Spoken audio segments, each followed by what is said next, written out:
오늘 제가 여러분들과 함께 나누게 될 주제는 이제 독서와 글쓰기입니다. 제가 목사이면서 특별히 독서와 글쓰기라고 하는 이 부분을 강조하기 때문에 저는 신학교 때부터 동기들에게 독서와 글쓰기는 누구나 하는 거 아니냐라고 하는 이야기를 많이 들으면서 목회에 집중을 하지 않는다는 얘기를 90년대부터 제가 들어왔어요. 근데 그때부터 일관되게 저에게 있어서 제가 독서를 언급하고 글쓰기를 언급하는 것은 이것은 내가 목사이기 때문에 그렇다라고 하는 부분을 명확히 해왔고요. 감사하게도 지난 10몇 년 동안 사역을 하면서 그 부분은 흔들리지 않고 제 사역에 중요한 포인트를 점하고 있습니다. 어떠한 정보가 나한테 올 때, 그리고 어떠한 사건에 내가 휘말렸을 때, 여러분 사건이라고 하는 것은, 그리고 그 사건에 대한 경험은 사실이 아닙니다. 사실이 아니라 사실에다가 내가 붙인 말과 느낌입니다. 예를 들어 제가 오다가 교통사고를 당했습니다. 그런데 제 사랑하는 딸이 다리가 부러졌습니다. 만약 그 사건을 두고 하나님은 어디 계시냐? 하나님은 왜 내 딸에게 이러한 일이 일어나게 하셨느냐?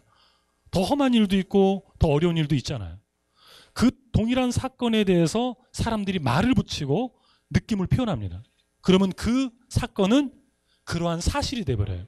그러나 어떤 이들은 하나의 사건이 발생했을 때 그 사건의 사실에 어떠한 느낌과 어떤 생각을 갖다 붙입니까? 하나님의 나를 향한 계획 속에 일어날 수 있는 일임을 고백하고, 그리고 분명히 나를 향한 하나님의 놀라운 계획이 이후에 찾아들 것을 아는 거예요.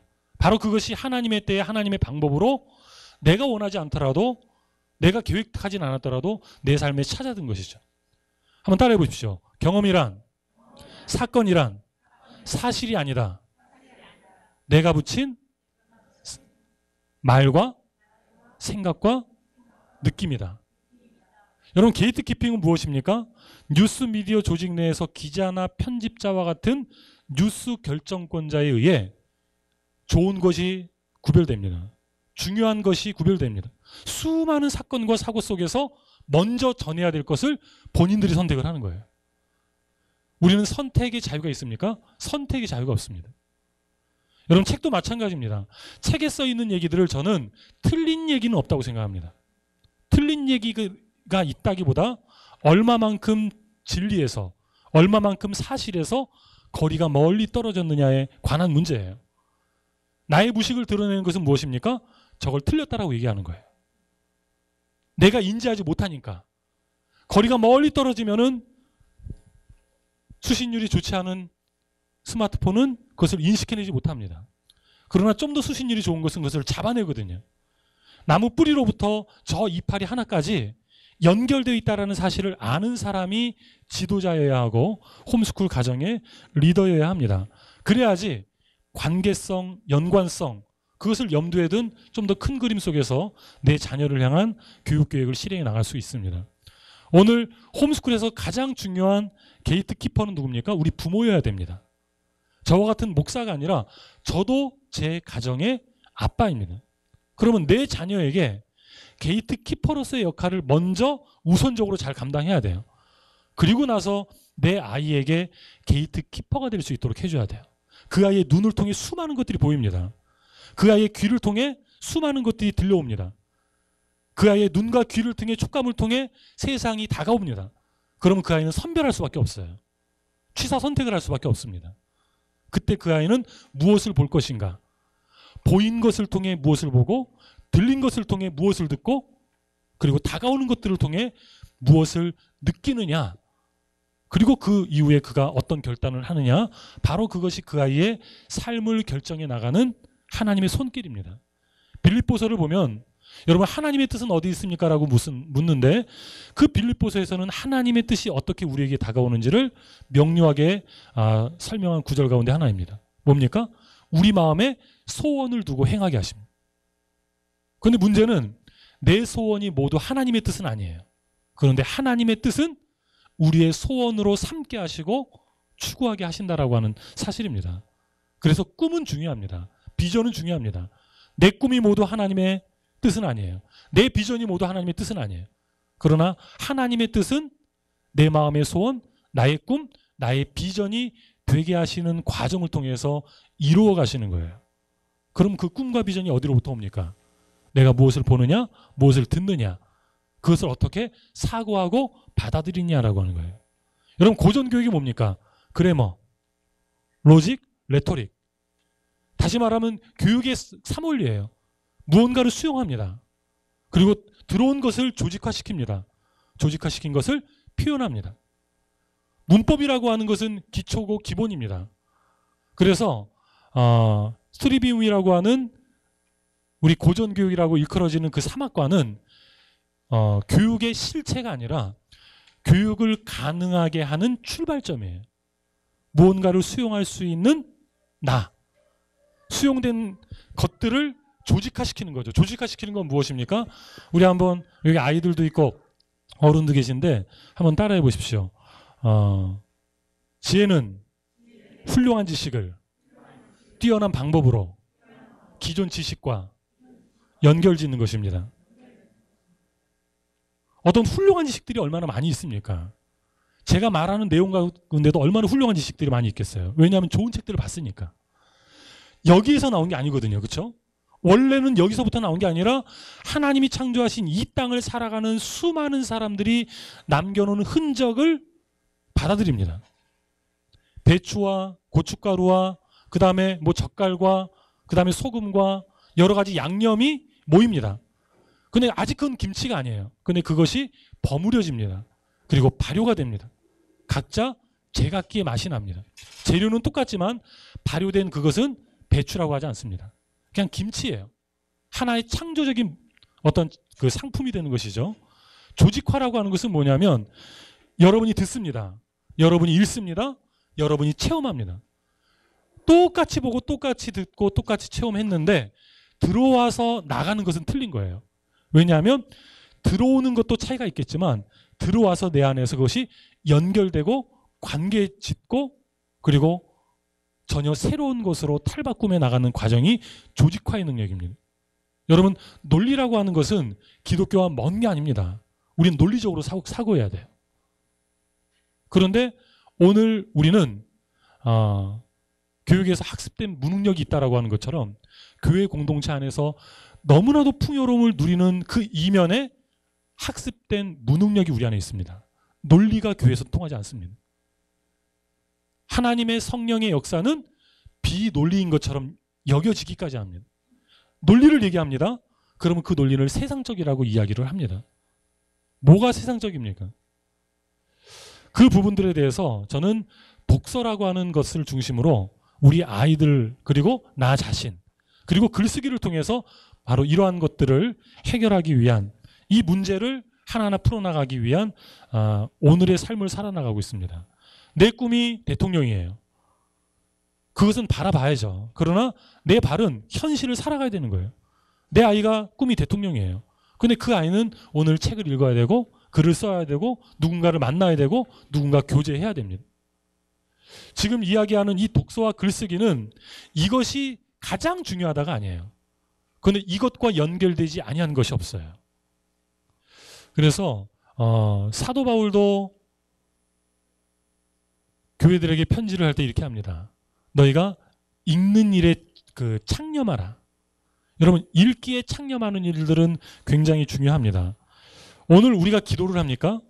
저는 기도를 이렇게 정의합니다. 기도는 나를 변화시키고 첫 번째 포인트는 기도는 하나님과 소통하는 것이다. 먼저 그의 나라와 그의 의를 구하는 존재 되게 하는 하나님의 손길이에요. 기도는 간구의 목적도 있습니다. 그러나 중요한 것은 간구 이전에 하나님 앞에 나아가는 오늘 우리들의 자세를 통해서 하나님이 나를 어루만지시고 나를 변화시킵니다. 그래서 기도는 나를 변화시키고 변화된 내가 이웃을 사랑하며 하나님의 나라를 이루는 것입니다. 하나님을 영화롭게 한다는 것은 추상이고 그러면 어떻게 영화롭게 하느냐? 오늘 우리의 삶의 내 이웃과의 관계 속에서 하나님이 맡겨주신 내 자녀와의 그 인생 삶 여정 속에서 하나님의 영광이 드러나게 됩니다. 독서란 무엇입니까? 독서라고 하는 것은 오늘 우리 홈스쿨에 있어서도 가장 중요한 화두임을 우리는 부정할 수가 없습니다. 어떻게 아이들에게 다양한 방법으로 책 읽기를 시도할까? 아마 지금 저와 여러분 현재 던지고 있는 질문들 가운데 하나일 겁니다. 우리가 독서를 함에 있어서, 특별히 독서 학습을 함에 있어서 잊지 말아야 할 것은 글이란 저자의 생각의 표상이에요. 그것도 일부라는 거예요. 글을 읽는다는 것은 저자의 사고 세계에 접근해 들어가는 것이에요. 우리가 국어를 배우지 않습니까? 국어라는 교과목을 배웁니다. 낱말, 문법, 구조에 대한 정보, 지식 전달에 지나지 않을 때가 많이 있습니다. 김소월의 진달래꽃 맞습니까? 그것을 배울 때 뭐 밑줄짝 서한샘 선생님의 그 교육을 저도 받고 자랐었습니다. 그러나 그러한 것이 필요 없다가 아니라 때로는 글을 읽는다라는 것이 오늘 우리들에게 어떤 필요를 채워주냐면 시험의 점수를 올려주는 그냥 그 이상도 이하도 아닌 것을 우리는 경험을 하게 됩니다. 문법적 지식을 늘릴 수는 있었습니다. 그러나 진정한 삶의 깨달음으로 나아가는 읽기와 쓰기가 오늘 우리 안에 그리 많지 않았던 시간들을 우리는 살아왔고 거기에 익숙하다 보니 내 아이들에게 다가가는 모습조차도 그와 일맥상통한 모습을 보일 때가 있습니다. 독서라고 하는 것은 저자가 가진 사고세계를 만나고 그 사고체계를 관계 속에서 어떻게 실현해내는가에 대한 고민의 과정입니다. 하나님을 어떻게 만납니까? 하나님을 만나는 여러 가지 방법이 있겠죠. 이 일반 계시를 통해서 자연을 통해서도 하나님을 바라볼 수가 있습니다. 그리고 하나님은 로마서의 사도 바울을 통해서 1장에 말씀하셨습니다. 우리 가운데, 우리 속에 하나님을 알만한 것을 나타내 보이셨어요. 그래서 누구나 하나님을 찾습니다. 그러나 하나님은 그냥 인간이라면 누구나 다 찾을 수밖에 없는 존재이지만 성경은 얘기합니다. 나는 여호와니 이는 내 이름이라. 나는 나의 영광을 나의 찬송을 다른 자에게 우상에게 주지 아니하겠다라고 말씀하셨어요. 우리 하나님 여호와. 하나님을 찾던 이들이 어떤 이들은 부처에게로 나아갑니다. 어떤 이들에게는 또 다른 수많은 종교 안에서 만들어진 신들에게로 나아갑니다. 그러나 하나님께서는 여러 가지 일반 계시 또 우리 안에 내적에 하나님을 알만한 것을 주셨지만 그 알만한 것을 통해서 명료하게 자신을 드러낸 것은 성경뿐이 없습니다. 그렇기 때문에 성경을 읽지 않는 가운데 하는 기도는 그냥 무조건 의심해 봐야 됩니다. 올바른 기도일 수가 없습니다. 성경을 읽지 않는 기도, 그러니까 성경보다 우선된 기도가 조금 더 무게중심이 잡힌 곳은 저는 기독교라고 보지 않습니다. 그건 종교가 될 가능성이 농후해요. 아까 전에 말씀드렸던 것처럼 틀렸다가 아니라 굉장히 기독교의 본질에서 조금씩 거리를 두게 될 수밖에 없는 그냥 그 위험 요소를 안고 있는 거예요. 기도하다가 우리는 인간의 안에 하나님을 알 만한 것이 있어요. 근데 중요한 건 그 하나님은 여호와 하나님이 아니에요. 다른 곳을 향할 수도 있어요. 종교적인 활동을 하는 사람들의 체험이 굉장히 비슷합니다. 그리고 그들이 느끼는 체험의 세계가 굉장히 유사한 것을 보게 돼요. 저는 그래서 제가 2007년도에 분당 한양교회 담임 목사로 청빙받고 위임을 받으면서 그곳에서 첫 주에 우리 교회의 표를 정했어요. 그것은 사도행전 17장의 베레아 성도들에게 나타났던 모습이에요. 사도 바울이 말씀을 정했습니다. 이방인들이죠. 베레아 성도들. 그런데 그들이 말씀을 받고 그것이 진정으로 그러한가 하여 날마다 말씀을 상고하니 믿는 자가 점점 늘어났다고 했습니다. 저는 바로 이것이 베레아 사람은 신사적이어서 라고 한 것에서 빗대서 신사적인 그리스도인이 되자. 여러분들이 지금 강의를 들었잖아요. 그러면 이 강의를 지금 여기는 제가 정해진 시간 안에 여러 가지 내용을 다뤄되기 때문에 있는 그대로를 다 카피를 해드렸습니다. 하나하나 읽다 보면 논리의 모순이 발견될 수도 있어요. 여러분들이 이 자리에 듣다 보면 그렇구나 맞구나 좋구나 할 수 있겠지만 집에 돌아가서 다시 한번 내 아이의 독서와 글쓰기의 디자인을 해나가는 과정 속에서 제게 들은 것을 재점검해야 돼요. 정말 맞는지, 정말 장대원 목사라는 사람이 이야기한 것이 사실인지, 아니면 사실에 가까운 것인지 아니면 거리가 먼 것인지를 확인해 봐야 됩니다. 독서와 글쓰기는 우리 아이들을 신사적인 그리스도인으로 만드는 굉장히 중요한 도구예요. 여러분, 베레아 사람은 신사적이어서 사도 바울에게 들은 말씀을 그냥 들은 것으로 끝나지 않고 집으로 돌아가서 말씀을 상고하며, 어떤 말씀을 상고했는지 모르겠어요. 텍스트를 읽은 것인지 아니면 그 안에 또 뭔가 있었겠죠. 그것을 반복적으로 확인하면서 정말 그러한가 확인했다고 합니다. 여러분, 설교에 너무 쉽게 아멘하지 마세요. 목사님도 인간이거든요. 근데 그 목사님이 설교 준비하다 좋을 수도 있잖아요. 그래갖고 잘못된 정보를 여러분들 전달할 수도 있어요. 이건 은혜를 떨어뜨리는 게 아니라 주어진 설교의 말씀이 하나님의 말씀을 정말 올바로 대변했는지에 대해서 여러분 집으로 가서 그 본문을 또다시 묵상하세요. 우리나라 기독교 안에서 설교가 반복된다라는 것에 대한 부담감을 설교자도 그다음에 우리 성도들도 갖습니다.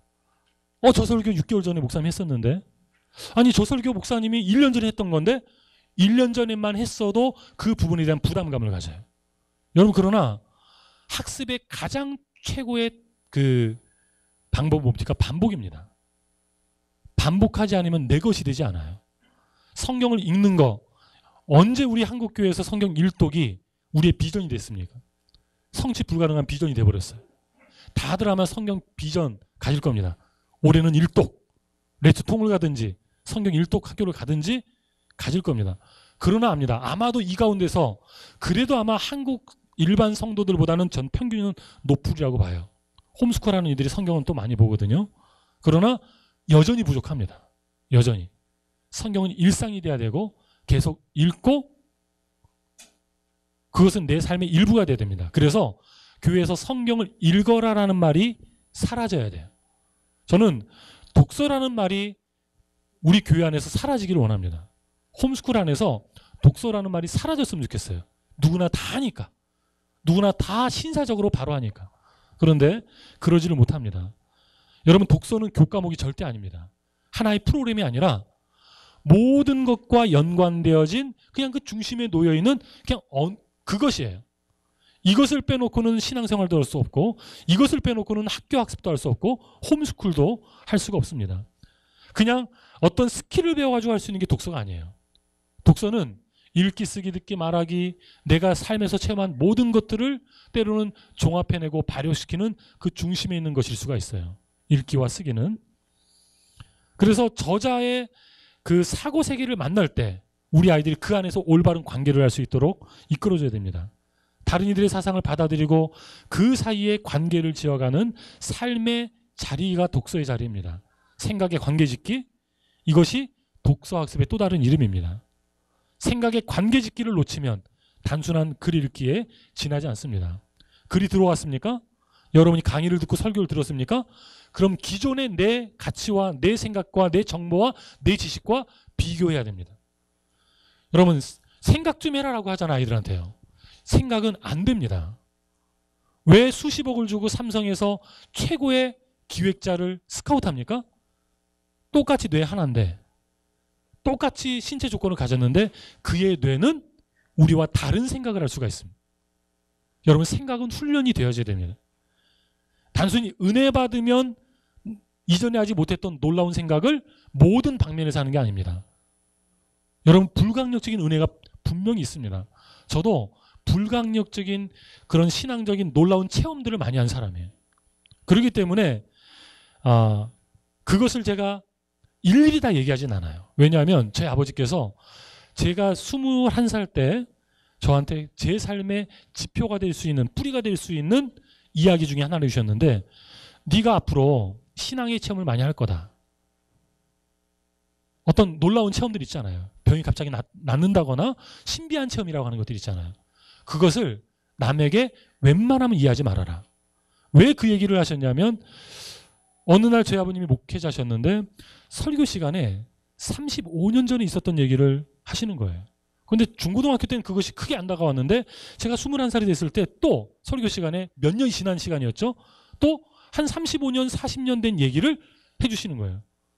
그때 제가 신학을 시작했었기 때문에 아버지에게 얘기했어요. 아버지, 이런 얘기가 있으면 우리 가족들이 설교 시간에 예화가 아니라 우리 가족들이 좀 어렸을 때부터 먼저 알아야 될 이야기가 아닙니까? 좀 얘기 좀 해주세요라고 하니까 저희 사남매를 모아놓고 먼저 이 얘기를 하셨어요. 내가 이 얘기는 앞으로 처음 하는 얘기들이 많이 있을 텐데 하면서 4시간을 얘기해 주셨거든요. 내가 이 얘기를 가끔 설교에서 한다. 그런데 너희도 아는 것처럼 20년 만에 네가 처음 들었던 어떤 그 체험도 있는데, 왜냐하면 그건 하나님이 얘기하라고 준 게 아니라 나의 삶의 신앙의 뿌리로 주신 거였기 때문에 그 뿌리를 나는 땅 위로 드러내지 않기 위해 부단히 노력했다고 하시는 거예요. 신앙의 체험은 하나님이 나에게 주신 신앙의 뿌리다. 뿌리가 말라 비틀어지는 것은요, 제가 어떤 고백을 하잖아요. 놀라운 체험을 했어요. 그런데 고백이 되는 순간 누군가에게 말라 비틀어버진 뿌리가 돼버려요. 뭐 우연이겠지. 뭐 그게 어쨌다는 거예요? 비아냥거리기도 합니다. 예수가 살아 부활하셨음에도 불구하고 비아냥거렸잖아요. 그것을 거짓이라고 했잖아요. 그러면서 사도 바울의 고백은 진리다. 부득불. 그가 삼층천에 갔던 이야기를 꺼냈던 것은 하지 아니함이 나에게는 유익하지만 너희들을 위해 한다라고 얘기를 했어요. 여러분, 관계 짓는다라는 건 무엇입니까? 나에게 어떤 체험이 있어요. 아까처럼 경험이란 사실이 아니에요. 그 경험과 사건에 붙인 느낌과 생각과 그냥 말일 뿐이에요. 오늘 나에게 어떤 내용이 들어왔습니다. 들렸고 읽혀졌어요. 그것을 내 기존 지식과 올바로 연결짓지 못할 때 그 좋은 훌륭한 지식은 나를 하나님의 사람으로 세우는 것이 아니라 나를 멀리 떼어놓는 그러한 정보와 지식이 되어버립니다. 왜 대학교에 가는데 학생들이 교회를 떠납니까? 관계짓기를 잘못한 거예요. 관계짓기의 능력이 세워지지 못한 거예요. 기존 지식이 너무나도 기초가 약한 거예요. 읽기의 능력과 듣기의 능력이 안 되다 보니까 그냥 비판 능력만, 비신사적인 태도가 우리 안에 갖춰집니다. 여러분, 홈스쿨러들이 모였을 때 아이들이 제가 이런 얘기를 들었어요. 그래서 지난주 홈스쿨 매주 월요일날 모임이 있는데 그 호도의 모임에서 제가 학교에 관한 영화를 틀어줬어요. 학교의 개혁에 관한 영화였어요. 그리고 나서 아이들에게 얘기해 줬어요. 얘들아, 너희들 홈스쿨 한다고 해서 학교를 그런 식으로 비난해서는 안 된다. 자기네들끼리 홈스쿨 한다라는 것에 어떤 그 자긍심을 세워나가기 위해서인지, 뭐 학교는 썩었고, 뭐 학교는 어쩌고 저쩌고, 학교의 굉장히 부정적인 모습을 얘기하는 거예요. 여러분, 결코 그렇지 않습니다. 학교에서 벌어지고 있는 것은 사실이 아니에요. 지금 우리가 붙인 말과 생각과 느낌이에요. 학교 안에서 여전히 하나님의 남은 자들을 통해 하나님이 일을 하고 계세요. 다만 저는 그냥 하나님이 나에게 주신 그 역할과 책임, 특별히 목사 이전의 부모로서의 그 책임을 다하겠다라고 그냥 학교가 아닌 홈스쿨을 선택한 것일 뿐이에요. 내가 이것을 선택했다고 저쪽에 남아있는 이들이 최선의 선택을 하지 아니한 이들로 몰아세우는 일은 이것도 또 어리석음의 소치일 수 있습니다. 그런데 우리 아이들이 홈스쿨의 장점만 계속 듣다 보면요, 자기도 모르게 자기 최면을 겁니다. 때로 홈스쿨이 막 심심하거든요. 막 홈스쿨 자기네들도 굉장히 힘들거든요. 그러다 보면 아이들이 성숙해 나가는 과정 속에서 그 자긍심은 미숙한 말로 표현할 때가 있습니다. 남을 비난하는 것으로서, 남을 깎아내리는 것으로 나를 높이 세우려는 모습들이 있습니다. 저는 이것조차도 읽기와 쓰기 능력을 통해서 생각이 훈련되지 못한 그런 결과라고 생각을 합니다. 생각의 관계짓기를 놓치면 단순한 그립기에 지나지 않습니다. 지금까지의 배움은 하드디스크에 자료를 저장하는 방식일 때가 많았습니다. 그러나 독서학습의 핵심은 관계짓기입니다. 글을 읽는다라는 표현보다 글을 생각한다라고 해야 됩니다. 글을 가지고 글 쓴 저자의 생각을 생각해야 됩니다. 게이트 키퍼해야 됩니다. 무조건적으로 수용하면 안 됩니다. 생각해야 됩니다. 독서는 한 과목이 아니라 독서는 과정학습이거든요. 그래서 제가 진행하는 그 독서를 통해서 아이들에게 키워주고 싶은 능력들이 분명히 있어요. 독서가 과목이 아니니까. 그래서 독서를 통해서 아이들의 기억 능력을 향상시켜주고 싶어요. 우리 아까 여기서 사회 보셨던 권창규 목사님이 그 대구에서 보니까 암송 캠프를 하시더라고요. 어떤 이들은 아니 비싼 돈 내고 가서 아무것도 안 하고 그냥 성경에서 암송하는 거예요. 물론 아무것도 안 하는 게 아니라 수많은 것 중에 암송만 하는 거예요. 여러분, 그것이 얼마나 가치 있는 일인지. 매일매일 조금씩 하는 것도 중요하지만요, 우리의 뇌가 정말 학습, 뭔가를 배우고 익히는 과정 속에서 익히는 기회가 주어지질 않습니다. 그런데 그 암송을 11박 12일 동안 저는 그 비슷한 캠프들을 오랫동안 해왔었기 때문에 그 가치를 아는 거예요. 하다 보면요, 내가 지금까지 평생 살아오면서 한 번도 받아본 적이 없는 자극이 내 뇌에 가해지게 됩니다. 그러면서 한 번도 느껴본 적이 없는 나의 지적인 변화를 아이들이 느끼게 돼요. 2일, 3일 정도 지나면요, 아이들이 느끼게 됩니다. 첫째 날, 둘째 날 아이들이 죽으려고 해요. 어린아이들은 막 울면서 집에 가려고 해요. 그런데요, 3일 정도만 지나면 아이들을 붙잡을 필요가 없습니다. 왜요? 수련회를 가면은 멋진 강사가 와서, 훌륭한 강사가 와서 짧은 시간 안에 그들을 동기부여 시킵니다. 그리고 아이들이 막 울부짖고 웁니다. 그리고 집에 돌아와서 우리가 아는 것처럼 며칠이 지나면 다시 원상복귀 됩니다.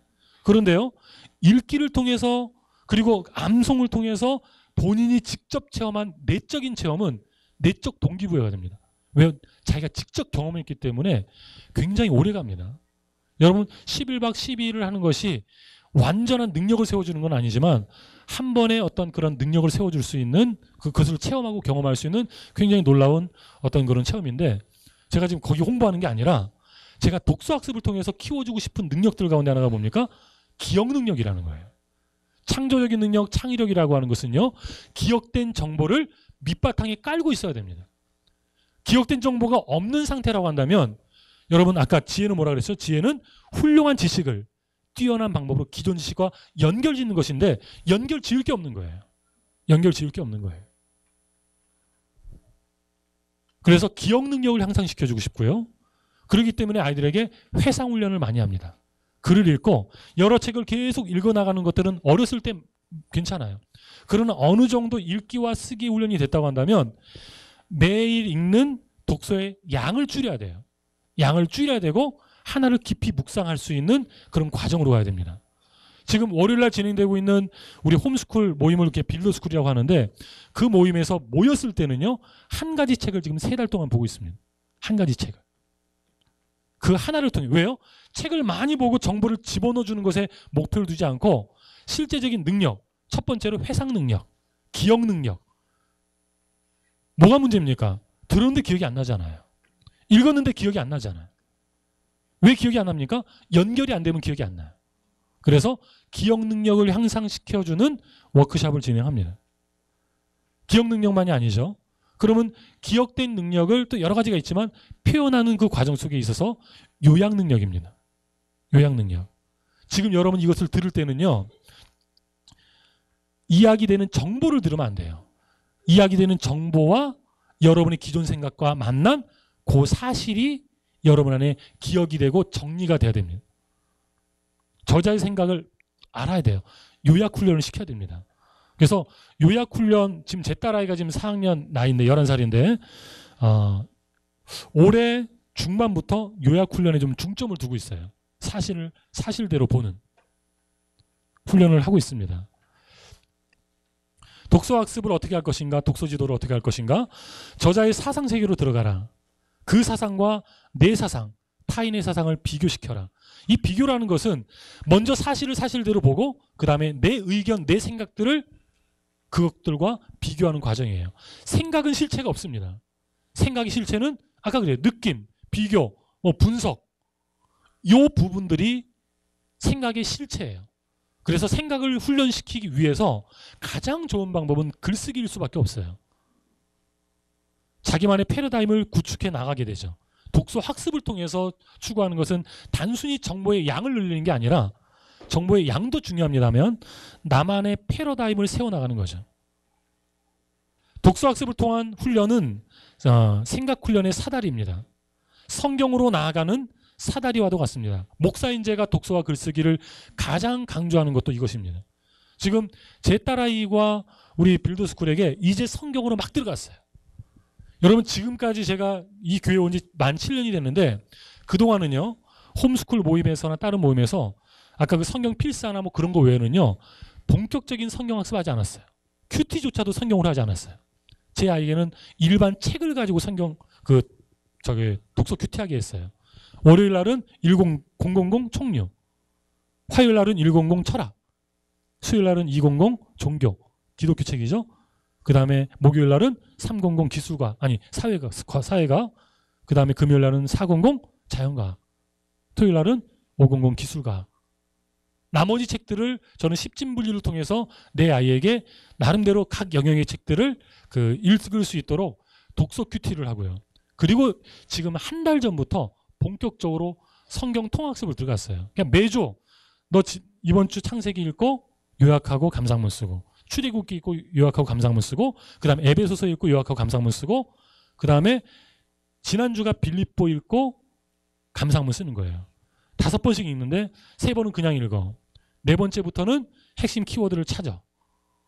그런데요, 에베소서를 6장까지 읽고 감상문을 썼는데 요약을 너무나 잘한 거예요. 핵심을 찾아낸 거예요. 그 감상문 보니까 아주 은혜가 되더라고요. 설교 아니더라고요. 이건 제 딸 자랑하는 게 아니라 다른 아이들과 함께 하는데 다른 아이들에게서도 성경을 읽는 모습 그대로 볼 수 있는 눈이 있다라는 그런 부분들을 보게 되는 거예요. 그래서 제가 읽기와 쓰기를 통해서 궁극적으로 읽히고 싶고, 그리고 쓰게 하고 싶은 건 뭡니까? 성경을 읽게 하고 싶고, 하나님이 내 삶 가운데 행하신 일들을 글로 표현해서 사도 바울을 통해 글을 우리에게 주신 것처럼 성경은 아닐지라도 단순히 신앙의 고백이 아니라 성경과 삶을 잘 조화시킨 그러한 글을 쓰는 아이들로 자라게 하고 싶습니다. 중심 가치관과 중심 메시지가 생기면 모든 배움의 지식과 정보가 그것을 중심으로 질서를 갖게 됩니다. 하나하나를 받아들일 때는 질서가 없는 것처럼 느껴지나 중심 가치관을 뒷받침하는 배경 지식이 되어갑니다. 만일 독서학습을 통한 배경 지식이 뒷받침해주지 못한다면 우리가 가진 중심 가치관은 자체의 능력과 관계없이 그 힘이 약화될 수밖에 없습니다. 복음이 그러합니다. 우리에게 있는 것은 진리고 우리에게 있는 것은 복음인데 그 복음이 왜 우리에게 들어와서 능력이 없냔 말이에요. 그 능력의 복음이 나의 가치관과 연결되는 순간 힘이 없어져 버리는 거예요. 언제 어느 때 나타날지 모르는 배움의 결과를 위해 오늘 한 권의 책을 읽어가는 독서 습관은 인생의 큰 자산이 되어줍니다. 일단 첫 번째는 읽어가는 습관, 읽어가는 분위기. 홈스쿨에서 내 자녀에게는 읽어라 힘들어요. 지구촌 코업이나 어떤 모임, 만약에 홈스쿨 모임이 아니더라도 독서 모임에 참여하는 것은 굉장히 중요합니다. 왜? 내 여바아이도 읽고 있으니까. 내가 읽는 것이 당연하게 느껴져요. 당연하게 느껴지는 그 분위기를 만드는 것이 가장 중요합니다. 유태인들에게 기자들이 묻습니다. 아이들 TV도 안 보고 뭐 게임도 안 하고 세상 문화를 접하지 못하는데 거기에 대한 불만이 없습니까? 뭐라고 답변했습니까? 유태인들이요? 우리 아이들은 그 세계를 모른다. 전혀 모른다. 그들 주위에는 누구만 있어요? 그냥 그런 유태인들만 있는 거예요. 어찌 보면요, 그것이 가장 탁월한 공동체예요. 오늘 저는 유태교육을 얘기하는 것이 아니라 여러분, 유태교육은 무서운 거예요. 유태주의를 만들어버리잖아요. 지금도 시오니즘을 통해서 그들만이 선택받은 민족이라고 보는 거예요. 아무런 거리낌 없이 팔레스타인 그 민족을 몰아 내세울 수 있는 게 유대주의예요. 여러분, 히브리서는 뭔지 압니까? 유대주의와의 싸움을 얘기하고 있어요. 마태, 마가, 누가, 요한에서 예수 그리스도가 메시아라는 사실을 얘기해줘요. 구약에서 예언한 그 메시아라는 것. 그리고 그 예수를 메시아로 믿은 이들에 의해서 교회가 설립되는 과정을 얘기해요. 교회가 설립됐으면 어떻게 해야 돼요? 그들을 중심 가치관을 세워야 되잖아요. 그래서 로마서, 고린도전후서, 갈라디아서를 통해서 복음을 통해 그들을 양육합니다. 복음으로 양육하면 그것을 끝입니까? 복음으로 양육된 그들에게 뭘 제시하냐면 에베소서를 통해서 교회의 진리를 얘기해요. 교회는 하나의 커뮤니티가 아니라 예수 그리스도를 머리로 한 성경적 공동체예요. 성경적 공동체. 성경적 공동체가 어떠한 공동체냐? 예전에는 상관없던 이방인들도 이제 하나님과 상관 있는 자가 되었다라는 거예요. 교회의 공동체 진리를 선포하고 빌립보서, 에베소, 빌립보, 골로새, 데살로니가전후서, 디도, 빌레몬, 여기에서 그러면 우리가 교회 공동체의 삶 가운데 어떠한 삶을 살아나가야 되는가? 그리고 어떠한 치리가 교회 안에서 이루어져야 되는가를 얘기하고 나서 첫 번째로, 그러면 무장이 됐잖아요. 예수도 믿었지. 복음으로 무장했지. 교회 공동체로 하나 됐지. 그리고 생활로 무장됐지. 그리고 치리가 공동체에 살아있지. 그러면 이제는 누구와 싸워야 될지를 얘기해줘요. 히브리서가 유대주의와의 싸움을 얘기하고 있습니다. 유대주의. 여러분, 유대 교육을 잘못 건들다 보면요, 유대주의라고 하는 것까지 우리가 은연중에 받아들이게 돼 있어요. 유대주의 틀렸어, 멀리하자라는 게 아니에요. 사실을 사실대로 보기 위해서 노력하자라는 거예요. 우리의 느낌과 생각과 우리가 붙인 말이 정당하자라는 거예요. 그러려면 유대 교육이라기보다도요, 그건 성경 교육이라고 해야 돼요. 성경 교육. 성경 교육을 우리가 회복해야 돼요. 그렇다고 한다면, 성경 교육만 회복된다면 우리의 신약교회로서의 기독교 교육은 더 가치 있는 교육이 될 수 있어요. 우리 홈스쿨 안에, 교회 교육 안에 세워야 되는 바로 그 교육은 성경 교육이에요. 유대주의와 싸웁니다. 그리고 야고보, 베드로 전후 세속주의와 싸웁니다. 그리고 적그리스도와 싸움을 선포하고 요한계시록에 예수 그리스도를 통한 영원한 승리를 우리에게 약속해 주고 계시는 것이 성경의 이야기예요. 언제 어느 때 나타날지 모르는 배움의 결과로 인해 오늘 한 권의 책을 읽어나가는 독서 습관, 무조건 너 성경 큐티해, 그게 아니라 내 아이에게 키워줘야 되는 능력에 대한 분명한 목표치가 있어야 돼요. 하나님을 영화롭게 하는 것은 목적이에요. 이거는 실현 불가능한 거예요. 접근 불가능한 거예요. 다만 우리는 그것을 바라보면서 내 삶의 목표를 하나하나 한 단계 한 단계 밟아나가는 거예요.